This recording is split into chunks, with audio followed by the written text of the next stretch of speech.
રાધે રાધે મિત્રો, આજે આપણે જાણીશું લોથલ વિશે. દોસ્તો, લોથલનો અર્થ એક લાશ થાય છે. જિલ્લો અમદાવાદ. લોથ શબ્દનો અર્થ એટલે કે લાશ. લોથલની સભ્યતા સિંધુ ખીણની સંસ્કૃતિને મળતી આવે છે. હડપ્પા સભ્યતાનું સ્થળ માનવા પણ આવે છે.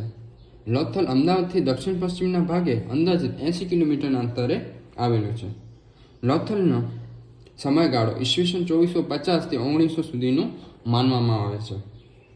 લોથલમાં સૌપ્રથમ લોકોનો વસવાટ થયો હશે, પરંતુ સમયાંતરે પૂર જેવી સ્થિતિના કારણે તમામ ઘરોનો નાશ થયો હશે અને ત્યારબાદ ફરી ઊંચા સ્થાને માનવ જીવન વિકસ્યું હશે તેવું પણ માનવામાં આવે છે.